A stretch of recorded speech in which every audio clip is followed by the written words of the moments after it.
అందరికీ నమస్కారం. ఈరోజు నుంచి ఈ ఛానల్ యందు ప్రతిరోజు భగవద్గీత శ్లోకం నేర్పించబడుతుంది. అందరూ పిల్లలకు ఈ శ్లోకం నేర్పించండి. వాళ్ళ భవిష్యత్తు బాగా మారుతుంది. తల్లిదండ్రులు పిల్లలకు తెలియజేయాల్సిందిగా కోరుకుంటూ ఈరోజు నుంచి ప్రతిరోజు ఒక శ్లోకాన్ని తెలియజేయడం జరుగుతుంది. 2వ అధ్యాయం సాంఖ్యయోగంలో 3వ శ్లోకం చెప్పబడుతుంది.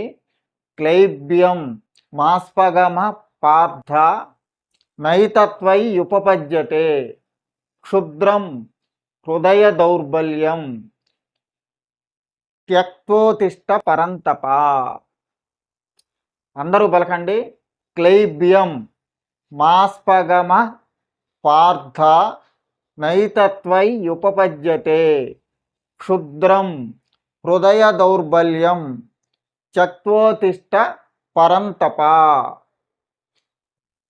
క్లైబ్యం మాస్పగమ పార్థ నైతత్వై ఉపపద్యతే క్షుద్రం హృదయ దౌర్బల్యం త్యక్తోతిష్ట పరంతప. క్లైబ్యం మాస్పగమ పార్థ నైతత్వై ఉపపద్యతే క్షుద్రం హృదయ దౌర్బల్యం త్యక్తోతిష్ట పరంతప. అంటే ఇక్కడ శ్రీకృష్ణుల వారు అర్జునుడికి తెలియజేస్తున్నారు. క్లైబ్యం అంటే పిరికితనం. మాస్పగమ పార్థ అంటే పొందవద్దు. పార్థ అంటే అర్జునుడు. నైతత్వై ఉపపద్యతే అది నీకు తగదు. క్షుద్రం అంటే నీచమైన తుచ్చమైన. హృదయ దౌర్బల్యాన్ని త్యక్త్వా అంటే వదిలిపెట్టు, త్యజించు అని చెప్తున్నారు. ఉత్తిష్ట లై. పరంతప అంటే శత్రువులను తప్పింపజేసేవాడు అర్జునుడు అని. అంటే ఇక్కడ నీచమైనటువంటి పిరికితనాన్ని వదిలిపెట్టి యుద్ధానికి సిద్ధంగమ్మని శ్రీకృష్ణుడు అర్జునుడికి తెలియజేయడం జరుగుతుందన్నమాట.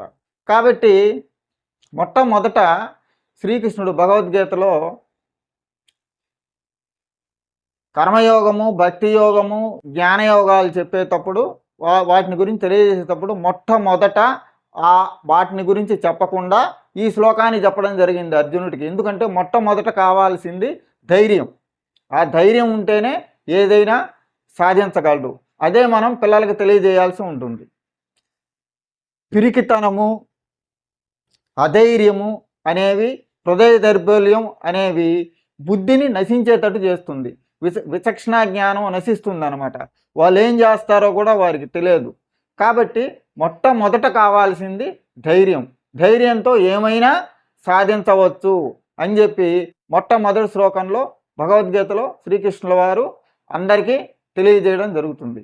అందుకే ఈ శ్లోకం వివేకానంద స్వామి కూడా ఎంతో ఇష్టపడ్డ శ్లోకం. అందుకనే ఈ శ్లోకం ప్రకారమే వివేకానంద స్వామి పిల్లలందరికీ కూడా ఒక స్లోగన్ ఇచ్చారన్నమాట. ఏంటంటే బీ ఫియర్లెస్నెస్, ధైర్యంగా ఉండండి అని. ఈ శ్లోకం అందరూ నేర్చుకోండి. మళ్ళా రేపు ఇంకో శ్లోకంతో మళ్ళా కలుద్దాం. ఈ అవకాశాన్ని ఇచ్చినటువంటి ఏఎంసీ ఛానల్ వారికి నా కృతజ్ఞతలు తెలియజేస్తూ ఇంతటితో ముగిస్తున్నాం.